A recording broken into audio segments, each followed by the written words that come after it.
Welcome to Studium Generale of the TU Delft and the World at War lecture series. My name is Meerte Golverdingen and today we are joined by Commodore and Professor of War Studies in Leiden and the Defense Academy, Frans Osinga. Welcome. Thank you. In preparing for this series, we were wondering what war actually is in the 21st century and how it has changed from the past. Is our image of war still accurate? We're used to images of World War II and computer games, lobbing grenades and shooting down hordes of enemies. But is that still how it goes today? Or is modern warfare something completely different than we imagined? We invited Frans to give us a lecture about today's war strategies, changing technologies, and how we, as the Netherlands, can prepare for a war of the future. So, Frans, please help us make sense of what war is today and what will it be like in the future. Excellent. Whether I can actually answer that question, I don't know. But let me try in the next 50 or something minutes, give you a few perspectives on what future of war might look like. It's absolutely a very vital question. It's also a question that the Ministry of Foreign Affairs, Ministry of Defense and many think tanks are actually concerned about. And we've done so for the past 30 years, also in academia. For this revolves around our own security, also in the West. The story I'm going to tell you is not necessarily a story of one future, it's a story about multiple futures. The reason I say that is that I would love to see my slides now. There we go.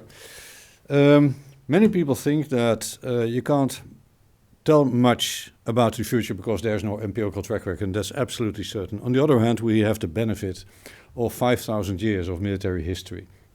And it would be a shame not to use that insight. And in particular, over the past 30 years, we've been very active also in the West in all sorts of military operations. We've seen trends, technological trends, societal trends when it comes to war. From where I stand from my chair in war studies, I think we have sufficient insight right now to make a pretty coherent perspective on what future war might look like. And in fact, if you look at the range of literatures that have been produced over the past 30 years. I will just give you an example here of some of the books that have popped up in the past decade.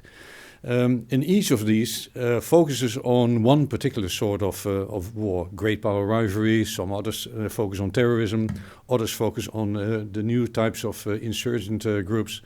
So there's a wealth of literature to be studied if you want to make sense of the question, like what is the future of war? And what I want to do is give you the benefits of some of these insights that these authors have put in those wonderful books. So another way to deal with that question, what the future of war is like, is trying to figure out what the relevant questions are. War takes place in the physical and the non-physical domain. We'll talk about that later. So one of the questions you might want to ask is, where do you think future war will actually take place? And we'll come to that. Who will be doing the fighting? Is that a state or is that a non-state actor? Is it a terrorist group, an insurgent group? Is it a major state like China or Russia and the US? Or will it be small states that fight each other like what recently happened in Nagorno-Karabakh? What sort of technology will they be using? Is it novel technology? Is it high technology? Is it low technology? And what is the impact of technology in the first place? Is it an intrastate, i.e. civil war type of war that we're talking about, or is it an interstate warfare between two states? And does it involve great powers or not? Sometimes they do, sometimes they don't, but it does change the character of war. Another question. Why are those actors fighting? Is it for gaining territory? Is it for economic benefits? Is it symbolic? Is it for political gains? It makes a difference because the motive often determines the intensity of the type of warfare that they apply. We can talk about the strategies that they use. What sort of methods do they apply on the battlefield? Is that military? Is it non-military? And if you have looked at all those questions, you need to figure out what has actually changed. What are the continuities in warfare and in war, and thinking about the role of war and warfare in the modern age. And what has actually changed? Is it technology? Is it the motives? The type of actors, for instance? And if you see some change, whom does it affect? Does it affect the Western world? Or is it a set of changes that is really relevant, for instance, for the Middle East or for Africa. So there's a whole range of questions you can ask in order to make sense of and answer the question, what is the future of war? Well, in order to help us out the next hour, I'm going to use this framework.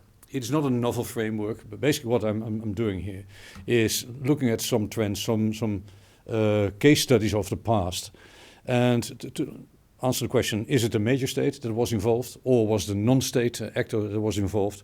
And if we look at the methodologies applied, was it conventional warfare, was it nuclear warfare, or was it non-conventional warfare? And if you use those two axes, you will find that we can discern about 6 types of war/warfare. Interstate warfare with nuclear and conventional weapons, this is the most basic image of a war that we have. World War II, the Cold War are the images that pop up there. Humanitarian wars is something that we've done over the past 30 years in the West. But there's also sophisticated barbarism, and I will explain later on what that is. We see more options for societal warfare and for civil disorder and disruption emerging. And a variety of actors can actually use instruments to create disorder. And the final category is surrogate warfare. I will explain each of these in turn at some point. First, let me start out with the first category, humanitarian wars. That seems like a bit of a paradox, waging war for humanitarian purposes, but that's exactly what we've done in the past 30 years, in particular in the West. We've seen the humanitarian impulse throughout the world community, and in particular Northwestern Europe, the Scandinavian countries, Germany, the Benelux. We developed a strategic culture where the use of military violence became considered as somewhat illegitimate, uncivilized, something you wouldn't need anymore to secure your interests. And if there was a conflict, you would probably want to talk about that conflict, use diplomatic means, and if military force was considered at all, we would only consider it legitimate if the UN would sanction that. And the only reason for actually going to war were the threat of humanitarian interests, humanitarian values. If ethnic minorities, women and children, certain ethnic groups or religious groups were being suppressed and terrorized by either a rogue leader, an authoritarian leader, or by rebel groups. Those would be the instances where the West would consider it legitimate to actually start using military violence. And Mary Kelder was one of the proponents of this image of future war. Her argument was that the range of humanitarian problems in the world would not go away, and this would be the future for Western militaries, to be engaged in humanitarian interventions. And she would call it something like a global law enforcement operations. So her image was the employment of military force as a sort of a global cup, to try to stabilize an area, to try to clamp down on the violence that was being perpetrated by some of the actors out there. And this has actually been the practice, in particular in the 90s. This is the reason why European militaries went to the Balkans and tried to stop the violence in Bosnia, tried to stop the ethnic cleansing taking place in Kosovo in 1990, for instance. And in fact, this became the prime function also of the EU when it was talking about security and defense policies. In 2003, the EU developed the European Security Strategy, and it recognized that the humanitarian interests were at stake, in particular in the Middle East and in areas in Africa. And it recognized that we could see an arc of instability, and that arc of instability you see here depicted in the oval. This is the region where we see organized crime, humanitarian suffering, famine, drought. We see refugee flows emerging from that area. Those areas also provide sanctuary for insurgents and terrorist groups.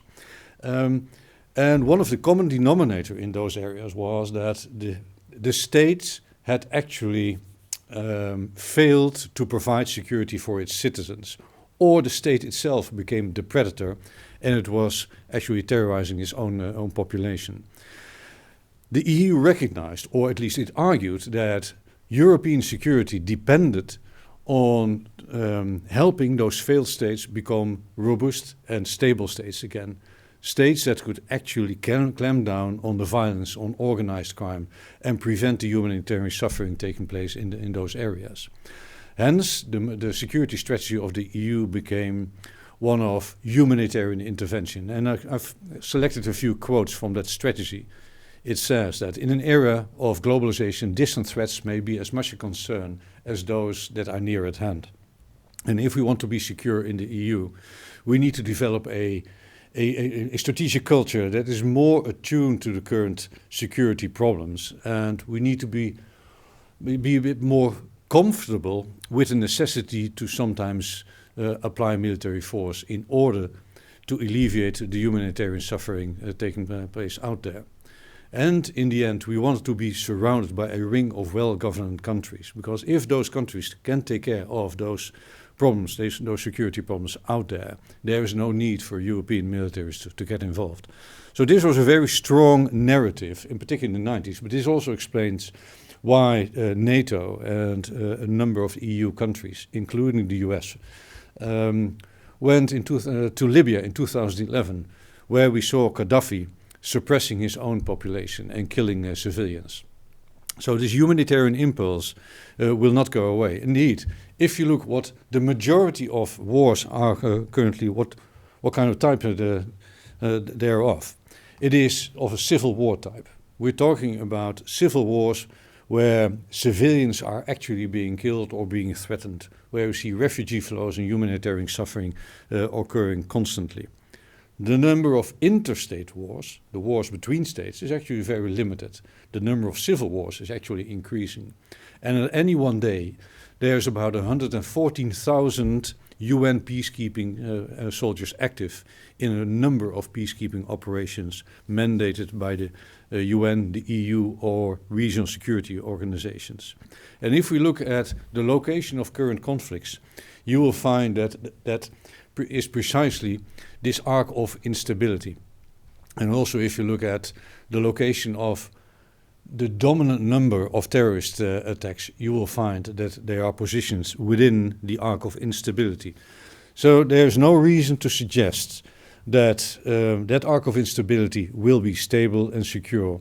And this suggests that humanitarian operations will be called for by the UN. And this is probably the arena where Western militaries will be involved in. Now let me move into the question, how will Western militaries operate? Well, they will probably exploit their military technological superiority. After the Gulf War in 1991, the West has developed a mode of warfare that exploits technological superiority. And there are a couple of iconic technologies involved. First of all, stealth technologies. Highly sophisticated sensor and surveillance technologies, the use of data links to link various military platforms together, and of course the use of precision weapons. And there you see a little table out there that tries to communicate what the impact is of precision weapons. Instead of needing to use multiple bombs in order to, for instance, destroy a bridge, now you only have to use one bomb, a very small bomb at that, because you know it's probably going to hit the target spot on. Right? The accuracy is unprecedented. Things will still go wrong, of course, in war. We have to accept that. But the level of accuracy we are now able to achieve in Western militaries is just stunning. And this allows the West actually to reduce the risk for civilians, for collateral damage, but also it allows them to limit the risk for their own soldiers on the ground. And this has, in fact, become the cultural expression of modern warfare in the West. It has become mandatory to use precision weapons and to actually achieve those very high standards when it comes to limiting collateral damage and civilian casualties. And if they don't reach that high bar, they will probably lose the public support and political support very rapidly. So in that sense, it doesn't only make very good military sense, but it's also morally has become morally an obligation and also a political obligation. And in fact, one of my colleagues in the London School of Economics, Christopher Coker, called this development a very positive one. He said what the West is trying to do, it's trying to humanize warfare. He called it humane warfare. Perhaps a contradiction in term, but his argument was that the West goes all out in trying to avoid collateral damage and civilian casualties. And if it contemplates the use of military force at all, it is in the context of trying to protect other people's humanitarian interests. Not its own territorial interests, but its other people's territorial and humanitarian interests. It is a Western phenomenon. And the only reason that legitimizes the use of force is the humanitarian aspect. Hence the title Humane Warfare. Now, some other people have become a bit more cynical. They call this surrogate warfare, because another practice that has emerged over the past 2 decades in particular is the increasing use of armed drones. Drone warfare, if you want to call it like that. Right. The advantage of using armed drones, or F-16s or F-35s for that matter, is that what you do is you exploit your asymmetric advantage to the full. The actors on the ground probably don't have an air force, and you, as a Western military, can operate at will on top of them, right, over their head. Basically what you do, you operate from a sanctuary. The advantage that a drone provides for you is that you can loiter for a very long time, you can shadow certain groups, you can gain intelligence of what's happening. And over the past 2 decades, in particular the US, but also the UK, have developed modes of operations that allows them to shadow certain groups, ensure that the person that they're looking for is actually there, and then hit that person or that group of persons. It can be terrorists, it can be insurgents, can be bomb-making experts, or propaganda experts. Initially, people thought it wasn't effective, but we've now seen that if you apply this method consistently, it certainly has a very demoralizing and also an eroding impact on non-state actors, groups like Taliban or Hamas, Hezbollah, or ISIS. I'm not talking about morality. That's a completely different discussion altogether. I'm here to talk about the future of war and some of the emerging modes of operation that we've seen over the past decades. The ethics and the legality of this is a completely different discussion. I would love to enter with you, but this is not the place or time to do that. But this also explains why some people have become rather critical. They said, this is not warfare, this is surrogate warfare. You're willing to engage in war, but you're not willing to incur the risk normally associated with war. And here you see a few of those very critical perspectives. Some people call this a risk transfer warfare. The West is using war as a sort of a risk management tool, trying to keep the risks, or the security political risk, far away as possible by intervening in those remote areas. And in fact, one of the authors calls this surrogate warfare. Well, and there's an element in that. For Western politicians and militaries alike, it's always beneficial to develop a mode of warfare where you don't expose your militaries, your soldiers, to too much risk, where you don't expose your own society and your politicians to too much risks. It's always difficult for a politician to explain why a humanitarian operation is directly related to the national security interests. And if you can still secure interest by developing a mode of operations that does not involve too many of your own soldiers on the ground, and that still allows you to exert influence, that of course is a very smart idea. And this has become called surrogate warfare, and there are a variety of other labels as well. Right? It means few boots on the ground, the employment of special forces, linked in a command and control structure with higher headquarters, linked also to drones and linked to, for instance, F-16s or F-35s or other shooting platforms. And they cooperate with local forces. Proxy warfare is another term that other people use. In this way, for instance, ISIS has been beaten in Iraq, where American special forces, but also Dutch special forces, along with F-16s on top and other types of aircraft, have managed slowly to attrit and then evict ISIS from Iraqi cities, cooperating very closely with Iraqi troops. They were the ones that liberated Iraqi cities. So that's one perspective. Well, the reason that humanitarian wars need to be conducted in the first place is probably sophisticated barbarism. And that's the next category of war that we saw in the past decades, and we believe that this will not go away. Let me introduce a couple of very harrowing pictures. So this is a pre-warning. Some of these pictures I'm going to show you are not very nice to look at, but that's war. Right. There's been a whole range of literatures that emerged right after the Gulf War. The Gulf War suggested that the West had become so successfully in the military technological arena that some of the academics started to question what the next generation of warfare might look like if an opponent would be facing the West. And they recognized that there are alternative modes of warfare, so like terrorism or insurgencies and guerrilla warfare. And they warned the West in this whole range of literatures out there in the red box that that would actually be a dominant mode of warfare that the Western militaries would be facing in the future. Right? But that sophisticated barbarism is also an activity that actors are employing against their own local population, against other insurgency groups or other terrorist groups. We are talking about sophisticated barbarism, with which I mean, right, the use of military and non-military means against civilians. And instead of gaining victory through battle on the battlefields, you gain your political victory by assassinating politicians, by ethnic cleansing, by rape and by murder, by killing civilians. And whereas the West considers war as an instrument of politics that you employ to gain legitimate political ends, in some areas, for instance in Africa, you'll find that some of the actors are waging war not to end it, not to achieve a certain objective. They are waging war in order to continue the anarchical situation that allows them to continued access to resources, blood diamonds, for instance. So for them, war is not an instrument. It is an end in itself. It is endemic and very vicious.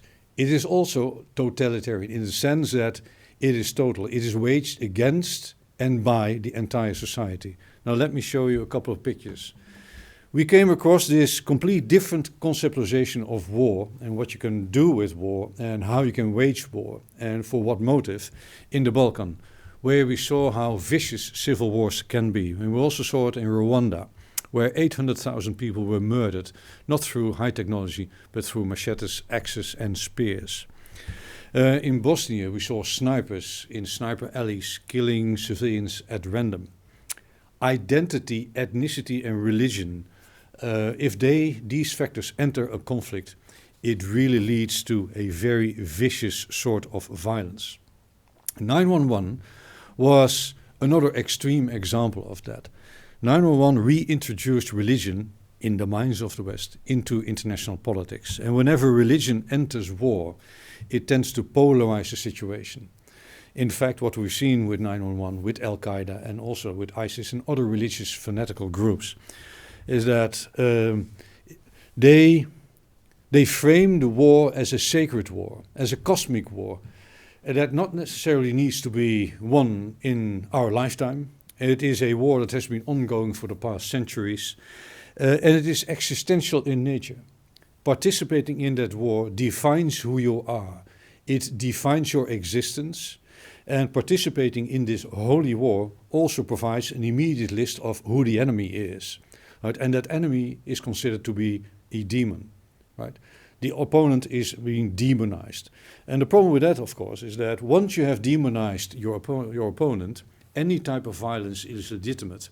And any diplomatic overtures are simply completely irrelevant because you don't allow concessions in your fight against the enemy.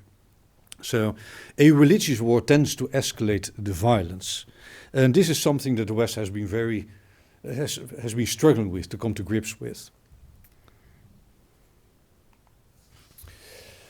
Another harrowing picture here.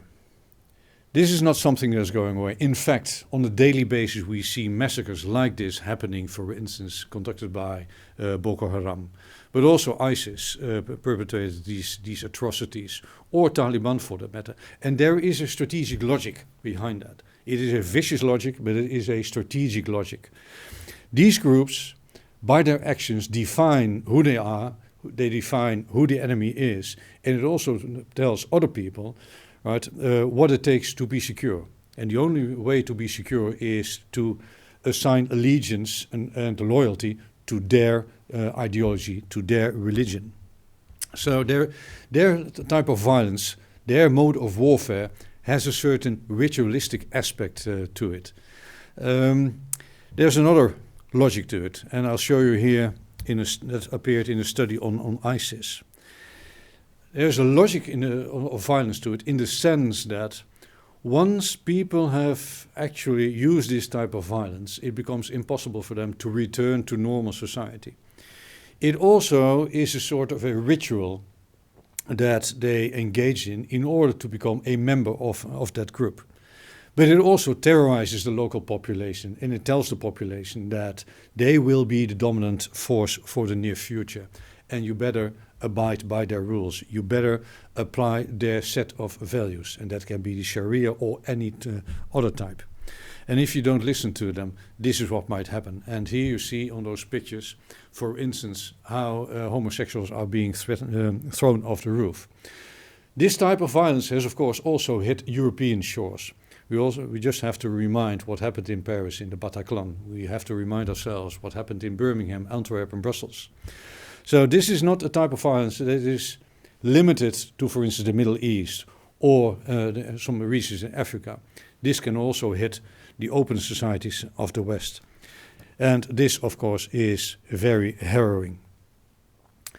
The internet has provided them with a wonderful new tool to recruit other people and to communicate their ideology, and to communicate and coordinate new plans. And through creating a massive presence on the internet, ISIS, for instance, could suggest that it was very powerful, that it was the dominant force of the future. And through that, they managed actually to recruit thousands of young people from Europe and from the northern region of Africa to support their cause. At any one time, I believe there are about 3,000 to 4,000 radicalizing websites in the air. And it's very hard for Western security services to suppress those sites. So this wonderful tool, the internet, that we've all become addicted to, is also now a very potent tool for groups like that. And I want to continue on that, because social media offers them a platform. I'm going to show you a couple of pictures from Hamas and from Hezbollah that appeared in the context of their conflict with Israel. And I'm not talking about morality, legality of any of these operations, either on the Israeli side or on the side of Hamas or Hezbollah. That's not what this is about. What I want to show you is what the internet does for them. In this case, this image shows you an image from the Gaza Strip, where Hamas has deliberately hidden military equipment next to and among civilian infrastructure in the hope that Israel wouldn't find it. If it would find it, it wouldn't target it, it wouldn't bomb it, because if it would bomb it, it would run the risk of producing collateral damage. And if it would actually bomb it, it would provide wonderful propaganda material for Hamas. And the term that is associated now with that sort of tactics is called lawfare. It's trying to exploit the Western very strict and justified interpretation of the law of armed conflict against the West itself, against Israel in this case, and trying through that try to manipulate the global media and the public opinion. And they've been very successful at that. The next couple of pictures also manifest that. Here you see a lady whose house was bombed in Beirut, or so it is claimed by Hezbollah. I have no way of actually assessing the validity of that claim. Later on, it appeared it was actually not valid, and I'll show you why. Very tragic image, of course, and this suggests that Israel was deliberately targeting civilian objects. 2 weeks later, this lady, her house has again been bombed. Somewhat later again, same lady, another one of our houses has been bombed. This leads in the media, of course. Later on, it was discovered that Hezbollah had a very sophisticated media organization. And these images were produced by that organization, and this lady was an actress. But in the meantime, these images have gone global, have gone viral, and they've actually affected the public opinion, and the public opinion globally turned against Israel. So it's a very effective tactic. Another trend that became very apparent in Israel, in Lebanon, but also in Syria these days, or in Brazil for that matter, is that warfare increasingly will take place in or near cities, or in urban environments. So urban warfare is one of the new phases of warfare. A second element that has emerged is that these violent non-state actors, groups like Hamas and Hezbollah, Taliban and ISIS, increasingly can rely on modern military equipment supplied by Syria or Iran or any other country. So normally, Western countries or states in general had a major military advantage when it came to military technologies. Many of these military technologies, sensors for instance, drones for instance, are open source. You can buy them on the market. You can order them through eBay, through Alibaba or any other such platform. And this somewhat levels the playing field, in particular when, for instance with Hezbollah, they are provided with long-range and medium-range missiles provided by Iran. And this was, in 2006, this was pretty much of a shock for Israel. Traditionally, guerrilla groups and terrorist groups have not been equipped with long-range missiles. But if you look at ISIS, they used tanks, they employed artillery systems, as well as drones and suicide attacks. Well, this brings me to the next topic, the proliferation of drones. In Venezuela, Maduro has suffered an attack by drones. The Houthi rebels in Yemen have used drones to target oil refineries in Saudi Arabia. ISIS, Hezbollah have used drones, and they've just glued a grenade to it, and all of a sudden you have a very poor man's air force. In Nagorno-Karabakh recently, the one side that was provided with Turkish and Chinese drones has used them very effectively against tanks and artillery systems. So you see the proliferation of these systems to non-state actors and to smaller states. It was the technology that normally was the privilege of states. That brings me to the next category, civil disorder and disruption. I've already alluded to the impact of the internet. And that is actually a trend that we see being exploited, for instance, by Russia. And let me touch upon that, what we've seen over the past couple of years, in particular after 2014. Let me describe what I mean here. Civil disorder. The ability to create disorder in our own societies. That can be caused by a non-state actors or a sub-state actors. A group not necessarily directed by a major state, but operating on the agenda of a major state. And social media and the internet are very potent tools for that. Some people call it political warfare, and other people call it hybrid warfare. So I want to touch upon this sort of category, because this is very active today also in our society and also in the US. What am I talking about here? Let's look at Putinism. In 2014, Putin annexed the Crimea in a way that surprised the West. We didn't see tanks, we didn't see aircraft. It wasn't a regular war of the type that people recognized as war. It was slowly annexed. We saw little green men walking down. Putin denied they were Russian soldiers. Later on, he said, well, yes, they might actually be soldiers. He admitted that, but they were on a holiday. So there was a plausible deniability. We didn't see uniformed people out there. We didn't see tanks invading the Crimea. Well, since then, we've woken up in the West from where I stand. And we recognize that Putin now considers the West an enemy of sorts. He is non-liberal, he's non-Western. And his intent is from, if I read the analysis from in various think tanks correctly, his intent is not necessarily, of course, to invade Europe, but at least try to erode the institutions that we rely on, for instance, NATO and the EU. And one of the few tools he has in order to restore his power position is the military and a range of non-military tools that he has managed so far to exploit quite successfully. Let me illustrate this. This is what we saw in the Crimea in 2014. We saw white trucks suggesting they were humanitarian convoys, but they were transporting military goods. That actually inspired this cartoon on the right-hand side. And since that period, Western militaries and academics have actually caught up, and they have assigned the label of hybrid warfare to this sort of operations. It is not necessarily war. On the other hand, it is the exertion of influence through a range of non-military instruments, but on the background there's of course always this military instrument as a latent threat. So you see a booklet out there, Understanding Hybrid Warfare. Other people call it unrestricted warfare, new total warfare, or in particular in the US this has become quite popular, gray zone war.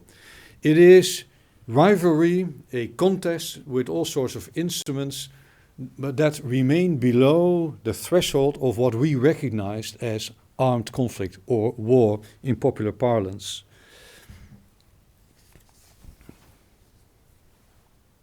And these are some of the illustrations that are associated with that. We now know that Russia has actively tried to influence the US elections in 2016.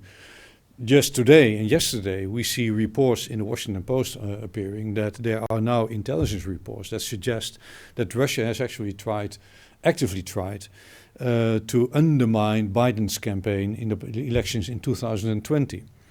There's a wonderful article here in The Atlantic that has tried to uncover what happened out there. And the title is How Social Media Got Weaponized.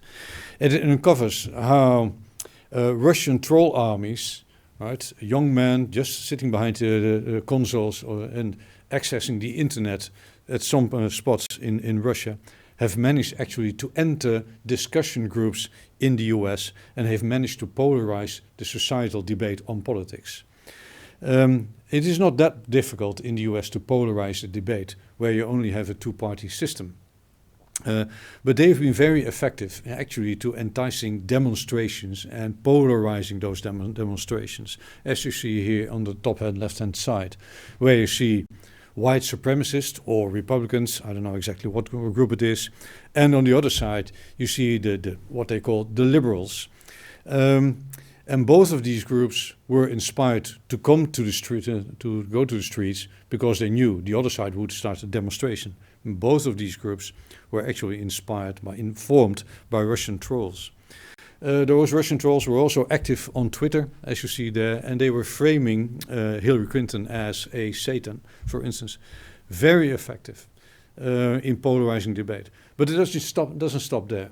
We also know that Russia is actively trying to influence, for instance, politics in the Balkans. And you see a little story out there. Russian-trained mercenaries back Bosnia Serbs separatists. The Wagner groups is a group associated with that, for instance. Another manifestation of this civil disorder is the use of soft cyber, the use of fake news.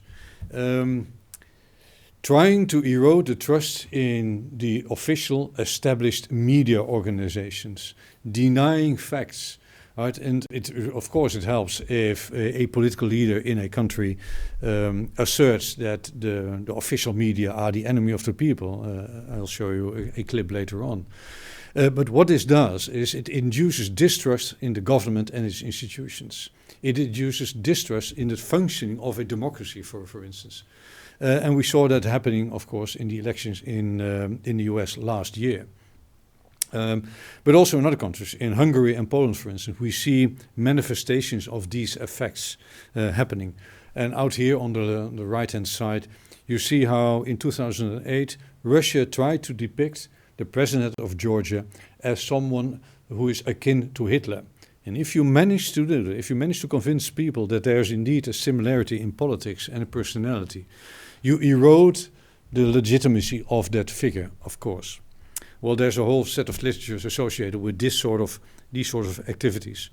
Russia has actively communicated in a whole series of frames that try to erode the legitimacy and the attractiveness of the liberal ideal and the EU as an institution.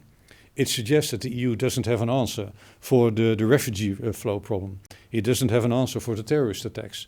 It doesn't have an answer for the rampant demonstrations or the criminality, as they suggest. So it's actually trying to seduce people to believe in those frames and thereby eroding the popular support for membership of the EU, in particular in the Eastern European states. This is nothing novel for the Russians. It has been part and parcel of their strategy over the past century. In the West, we had forgotten that, and we have rediscovered actually what it looks like. Behind that, there's a more insidious phenomenon. It's called truth decay. It's something we saw happening last year in the US with QAnon, for instance. It doesn't help if there's a president who sees the media as the enemy of the people.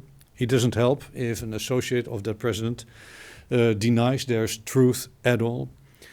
And we see this happening across the Western world, also in Australia, and many reports now indeed show, through empirical support, that trust in the official media, the journals, the daily journals, or the official media, like in the Netherlands, the NOS, for instance, is starting to erode. And the alternative platforms on Facebook or their own social media bubbles, they get more traction every day.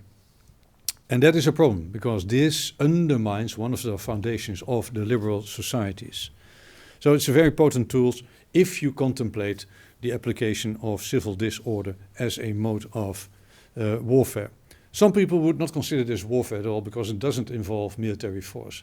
But it does involve the use of instruments through, in your efforts to exert power. Well, a related concept, but slightly different one, is societal warfare.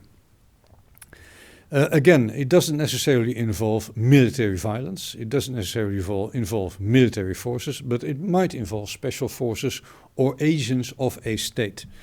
But it might also just rely on the use of internet.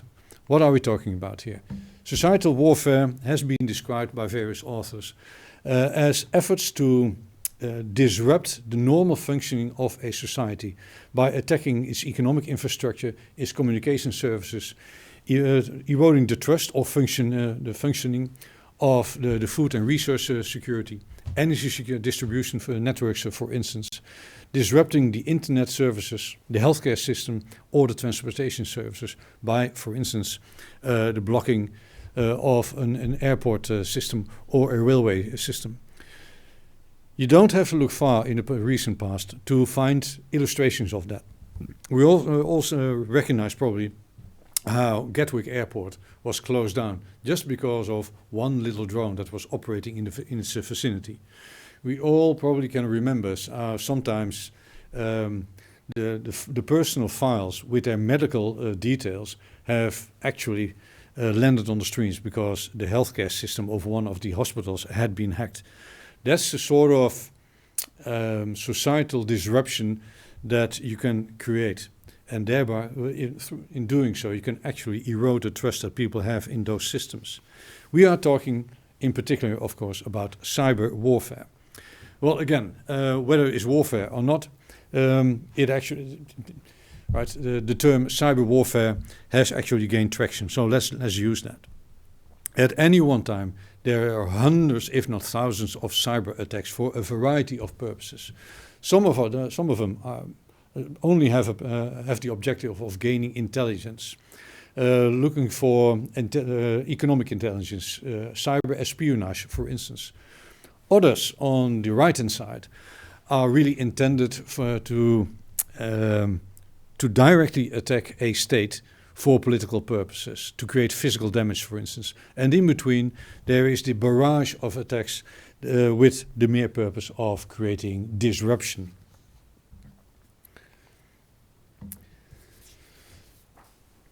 I have a bit of a problem with the label of warfare, because now that we have more empirical data, we have recognized that it is very hard actually to achieve strategic objective through cyber warfare alone. It is actually very hard to translate cyber attacks into tangible political benefits, in tangible political results. It doesn't negate all the disruptive effects, but considering it as warfare has some academic analytical problems. Hence the title, The Myth of Cyber Warfare. And another author actually said, listen, cyber warfare will not take place because it doesn't achieve any political objectives directly. But as an adjunct to military operations, it's a very potent tool. So there you have it. Another reason why the label warfare might not be accurate but is still being used is the fact that it is very easy to use, but it's a one-shot weapon. Once you have used a certain sophisticated cyber weapon, a virus, your opponent recognizes that and can very easily probably develop a patch, which actually means that next time you can't use it as effectively anymore. And the damage that you create generally is very limited. It might be very costly, but generally the damage that you create can be repaired quite easily, and it wouldn't take all that much time. And that, of course, is different. That in that sense, it differs from normal conventional military kinetic force where bombs actually explode. Nevertheless, we expect cyber warfare it will take place. It will increase in its utility. It will increase in its pace and in its numbers. Why? Because it allows you instant global access. It is very cheap. It doesn't take that much, unless you want to create a very sophisticated attack. And a sophisticated attack will require you to gain much intelligence and will probably cost you millions of dollars. But on the whole, in general, if your only purpose is to produce disruption, that can be done very easily and very cheaply, with a very low chance of incurring reprisal attacks. For instance, soft cyber, the erosion of trust in society, might be the sole objective that you want to achieve. And in that sense, right, cyber attacks might be very effective.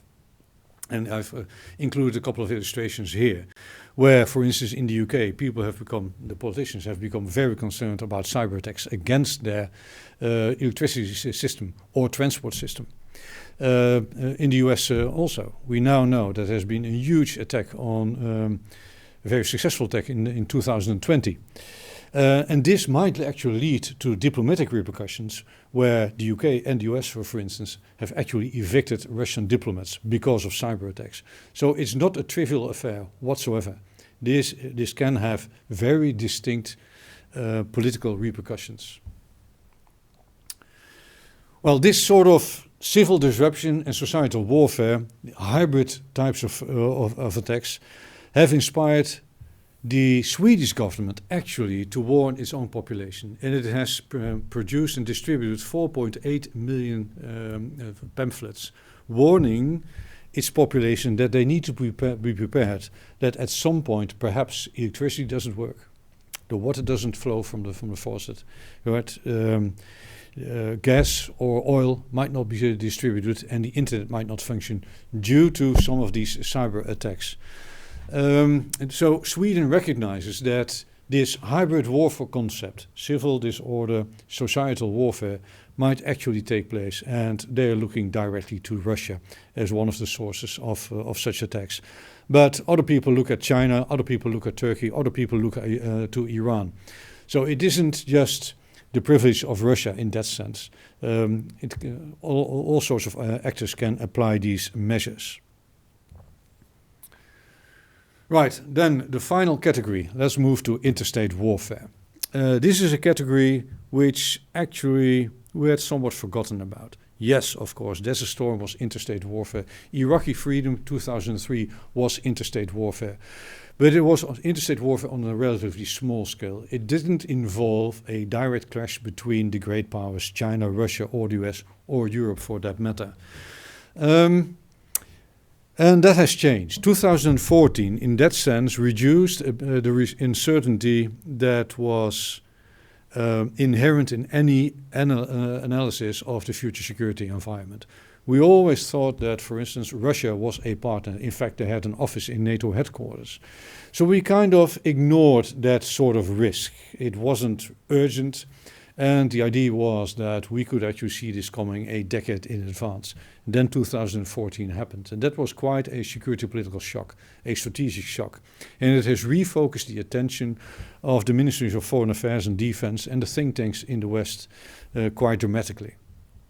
So now they're focusing again on major interstate warfare. And they recognize that, in particular in Europe, we had lost sight of the ball. Most Western militaries in Europe are not prepared sufficiently for high-intensity interstate warfare. And they are playing catch-up right now. So what are we talking? We're talking about in conventional or nuclear warfare or the threat thereof.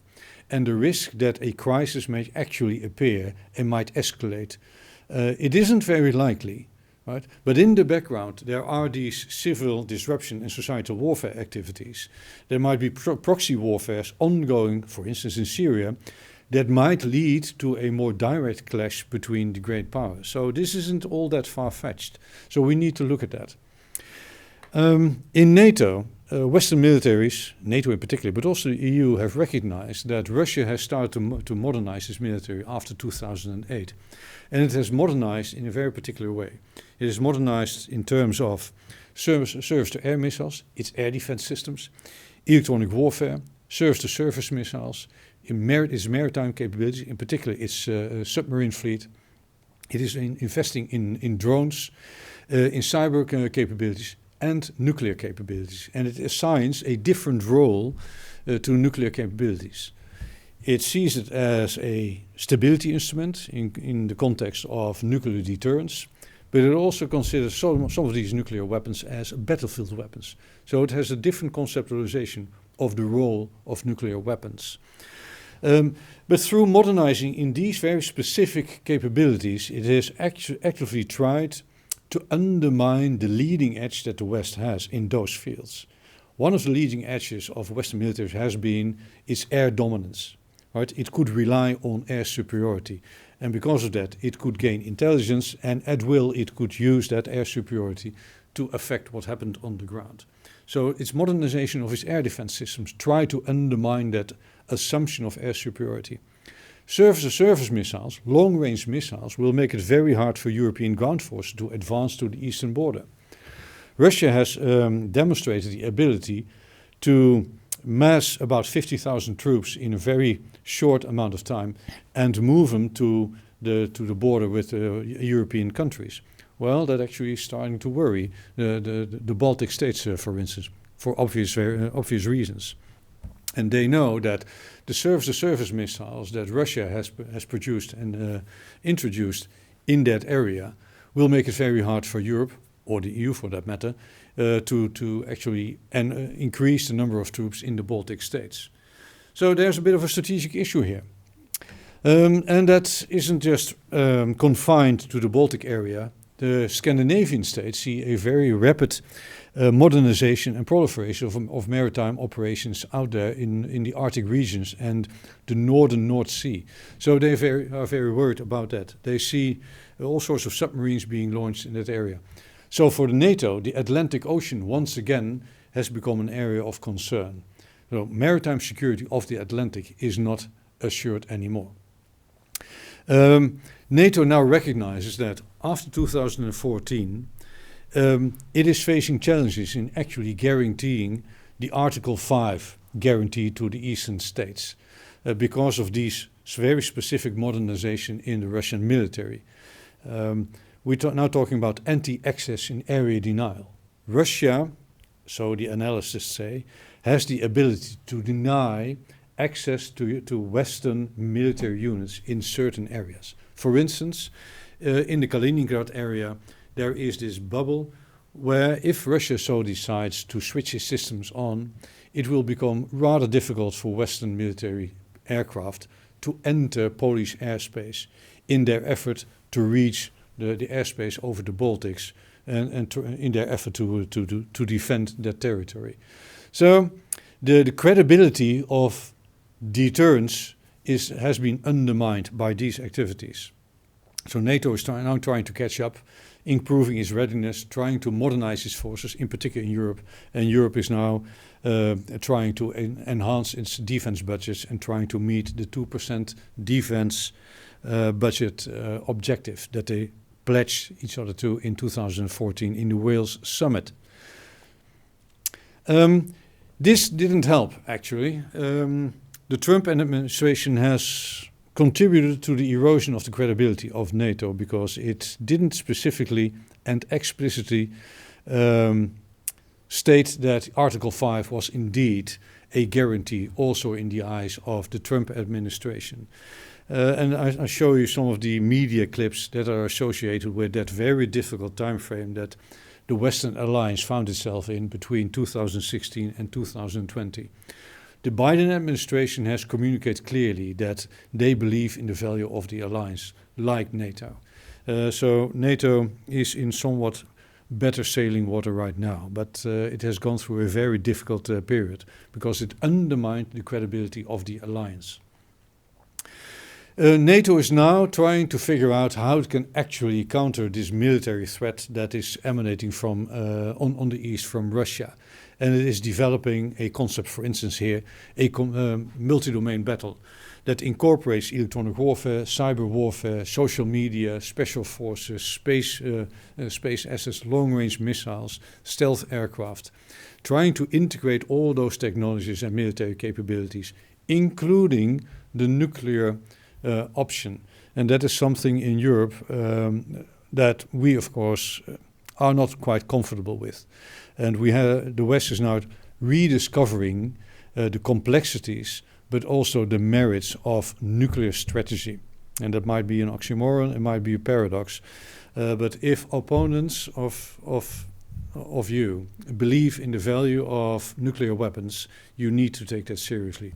So NATO is now trying to boost its nuclear deterrence capabilities as well. And in fact, the UK yesterday announced that it will readdress the nuclear options and nuclear capabilities in its military.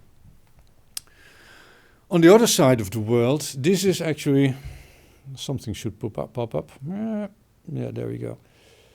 This is actually what the US is mostly concerned about. The rise of a peer competitor, read China. The Chinese Navy is now larger in terms of numbers of ships than the US Navy. And it has the advantage of proximity to Taiwan, to the Philippines, to the South China Sea. And the American Navy needs to divide itself between the Pacific, the Atlantic, and the Mediterranean. So in terms of numbers, the US Navy is at a disadvantage. And also the Chinese have invested in not only in maritime capabilities, but also in surface-to-surface missiles, surface-to-ship missiles, space capabilities, electronic warfare capabilities, and cyber capabilities. And finally, in surface-to-air capabilities, i.e.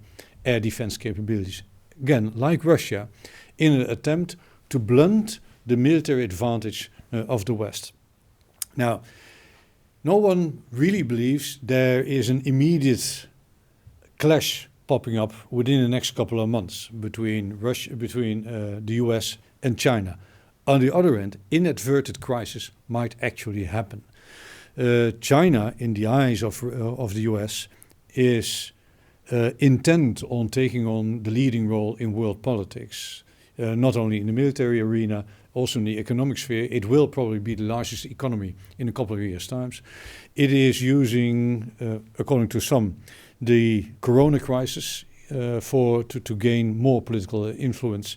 It is using its economic wealth and status to increase its influence in, for instance, in Africa, but also in European states, by fostering interdependency.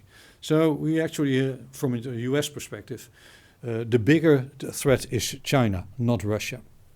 And in fact, just last week, an American admiral said, listen, China could invade Taiwan in the next 6 years. So this really occupies the minds in the Pentagon and the State Department in the US. It sees that China is creating new islands and turning these into military bases all across the South China Sea. And already we've seen the first, not necessarily collisions, but near misses between aircraft and ships of Russia and China, where the US and China, where the US is actually telling China that these are international waters and not Chinese territorial waters. So the risk of actually having a clash and a crisis out there is increasing. Well, we're coming to the end of the presentation here. On the horizon loom new technologies, and you're probably familiar with the Fourth Industrial Revolution thesis that states that the economy will be influenced by a number of technologies, new materials, nanotechnologies, quantum computing, for instance, new space technologies, robotics, artificial intelligence, and these will all come together to really drastically change the way we organize economic infrastructure, how we produce goods, what the service industry looks like. It will drastically alter our society, just like our society has been altered by the third industrial revolution, which was the introduction of ICT, the internet, for instance. But this will have, according to many analysts, also have repercussions in terms of international security and warfare. The military history of the past two centuries clearly suggests that civilian technologies will find their proper place in war and warfare. If a civilian technology can be used for good purposes in warfare, it will be used accordingly. We saw it in the First World War, we saw it in the Second World War, right? The tank comes from agricultural technology. The internet was a military technology, became civilian technology, is now being used for military purposes again. The train railway system was civilian technology, was used for military purposes in the American Civil War, in the First World War. So no change in that. We will see the militarization of these technologies. We will see the militarization of artificial intelligence, robotics, killer robots, as some people call them. I don't like the term, but there you have it. It's being called like that. And there's actually being an active debate in the UN in an effort to try to ban the development of killer robots, something we might want to discuss later on. But it will be used. In fact, right, there's a whole range of literature that you see here that warn for this the coming together of artificial intelligence and robotics, where people indeed see a future where the battlefields will be filled with killer robots as they see it. People warn for the dehumanization of war and warfare.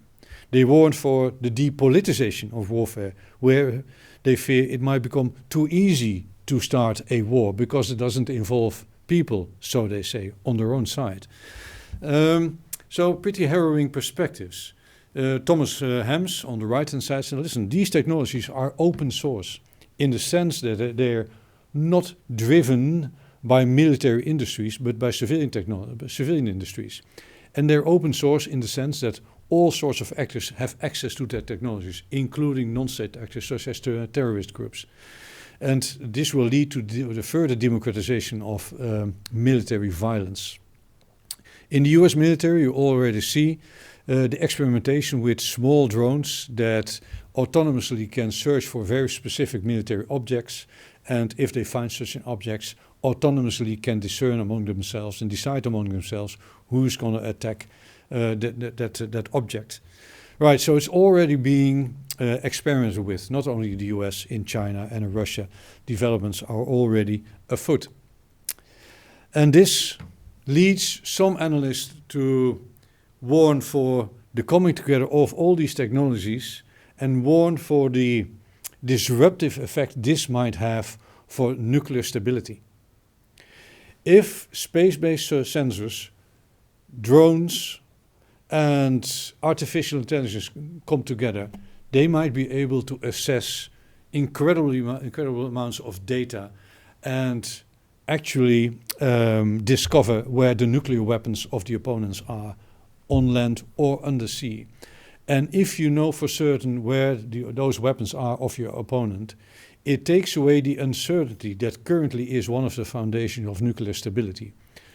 If you don't know if the opponent will be able to retaliate after your first attack, you think twice about attacking him in the first place. If you know for certain where his weapons are, and hypersonic missiles offer you the ability to attack those in the first wave of attacks, you know for certain that the opponent doesn't have a second attack option available. This seems far-fetched, but we're talking about one of the foundations of nuclear stability as we have experienced it and discussed it over the past 50 years, or in fact, in the past 60 or 70 years. So if these technologies appear to erode those foundations, we have really got a problem at our hands. And that is the warning of those authors. I think we need to take them seriously. Right, I've come to the end of my presentation. I've tried to show you what the future of warfare might look like. I've given you 6 images or perspectives, future visions, and one author might emphasize one, for instance, sophisticated barbarism, might focus on terrorism. Others might focus on nuclear attacks. Others might focus on swarms of killer robots that might be the face of the future. My intent is here not to suggest one over the other, not to suggest that one is more dominant or more likely. We need to be aware that these are some of the risks that our societies will probably be facing and need to be prepared for. I think that is the main message. And that is also the message of some of these reports that I want to conclude with. Here you see the World Economic Forum. It has produced a wonderful study, and some others are in agreement with that. They said, listen, the proliferation of all these technologies empower non-state actors and small states. They get access to technologies that in the past only larger states had access to. Disrupting societies will become more common and easier, and for governments in the West, it will become more difficult actually to govern. And one of the more depressing conclusions is that liberalism will increasingly be threatened and Western international order may be fading. This is a distinctly Western perspective that I've given you here, and I don't apologize for that. We live here in the West and we pay tax for that in order to be secure. Right.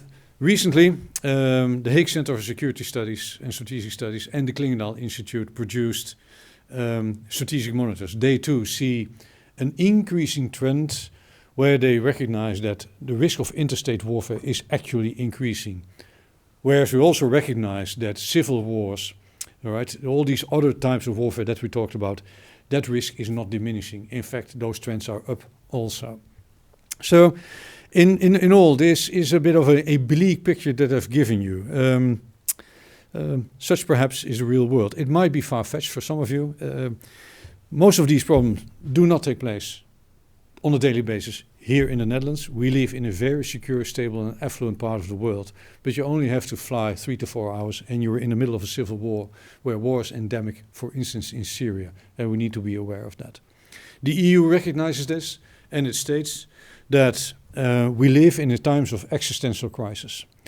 The EU generally is a very nuanced organization when it comes to talking about international security and its own role in that. It now says, listen, one of the tasks of the EU now is to start worrying about societal resilience and about our own territorial integrity, because the foundations of our societies are being threatened. Well, there you have it, a somewhat depressing perspective. Let me conclude with this. My perspectives are not necessarily novel, nor my own, not necessarily original. I've tried to create a synthesis of what other authors said, just like, for instance, one of my friends, Frank Hoffman, did in an article. And he's actually given a presentation a bit like this recently, last year, also in the Netherlands. Right, he says, listen, the future is plural, multiple futures for tomorrow joint force. And he's joined by authors like Lawrence Friedman or Colin Gray. We have to recognize that. If somebody was looking for a very particular future, I hope it was included in this. But I've probably disappointed you by stating that there are multiple futures. And that is not necessarily a very comforting thought. Thank you. Thank you very much, Frans. I think that you told a lot about the warfare and warfare of the future, and there are a lot of different futures you present. And one thing I was wondering, as we're students here in Delft, is, well, if we look at those techniques that for some types of warfare are very important in getting more conflict or being more of a probability that it happens, what is our role then as Delft student? What is our role in warfare? Are we maybe on the battlefield, or are we more in the back? And can you maybe say something? Right, it's a very relevant question. I'm very happy you asked that question. I think it's been 5 years ago now that I gave a lecture on drones, the militarization of drones, and also on killer robots for the Faculty of Air and Space Technology. Wonderful, smart students who are very enthusiastic about the technological developments, about technology as such. But they were, as it appeared in discussion, not really aware of the political impact their technology might have. The impact their technology might have in the hands of somebody who wants to militarize it. The ethical issues involved in that, but perhaps also the legal issues that might be involved in the design process. There's currently a wonderful debate in that sense ongoing on the ethics and the legality of creating and developing what people call killer robots. I prefer the term autonomous weapon systems. And the EU and the UN try to develop a framework in order to ensure that that developmental process and the fielding of those weapon systems is being conducted in a context of a legal frame and an ethical frame. And this starts with bringing designers and future users together, and including in the design process, in its product, but also in its employment process, sufficient checks and balances so that we can employ that future weapons systems technology in a legal manner. Now, having said that, I actually think we can get to that point, seriously, in the West. In the Netherlands, we will never field a weapons system that does not abide by international regulations and international law. However, we also know that that mindset isn't always present in other countries. So we have to be aware of that. So my conclusion in those presentations generally is that we will be facing those technologies against us before we will actually contemplate those technologies for our own purposes. And the role of any student here is to be aware of the complexity of the context your technology might be used in the future. And that's pretty difficult for you to foresee as a student, because increasingly all these technologies have a civilian purpose first and foremost, but can be used for military purposes through some addition. Right, so that is a problem for you as a student. It's very hard to envision how a devious mind can actually exploit that technology for perfidious purposes. Yeah. Right? So I think there's a message for students in there. Please be aware of the wider environment in which your technology finds itself in. Yeah, indeed. And maybe some other question that I had was, you talked about Sweden and how it prepares its civilians for war. But that was a very specific kind of war, the cyber war you talked about. Is there maybe do you think there here in the Netherlands, there is one of those different futures you talked about, one of those specific futures where we can prepare more for than others? Or is it maybe that we have to prepare for all and it's not something we can choose from? Various security risks are being relegated to a very specific institution. The military side of these risks are being taken care of, or at least are being studied by the Ministry of Defense and Ministry of Foreign Affairs. But when it comes to civil disruption or societal warfare, our NCTV has become involved. The AIVD, our own National Security Service, becomes involved. But it also involves sensitizing other organizations, such as the Ministry of Transportation and Infrastructure. We need to make sure that our transportation infrastructure, our energy infrastructure, our waterworks, our healthcare system is sufficiently resilient against potential attacks. And ever since 2014, we see active efforts being undertaken by a range of organizations in the Netherlands government. But still, we have some way to go. Do you think maybe we're a bit naive in that? We have been somewhat, but let's not be too critical about this.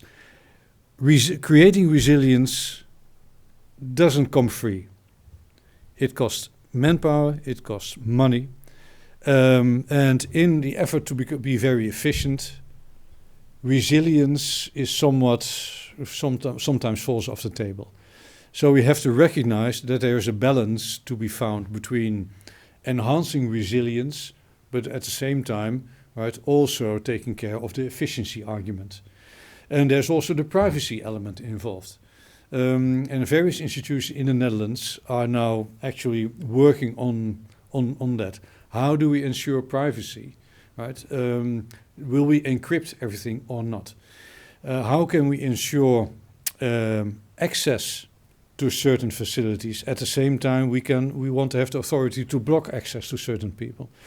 I think we've actually made some significant strides. Most of the ministries of our own government right now are aware of these problems. Some have taken more steps than others.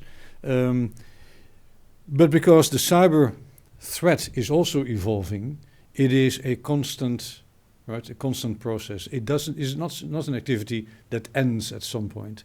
So it means that all the organizations need to invest more in ICT security and resilience. But that is the technological solution. Another solution is creating redundancy, backups, default. Or creating the alternative shadow organizations, right? So their resilience isn't just a technological, doesn't have just a technological answer. There are more options you can actually start to explore. Yeah. Okay. Thank you very much for this answer, and for this lecture. Due to time, we will stop asking questions here, but there are many more questions I would like to ask. Thank you very much. My pleasure. Absolutely. And thank you also at home for watching this lecture. If you want to know more about the World at War and the World at War series, please check out our website and our social media. And I hope to see you then at the next lecture of Studium Generale. Yes.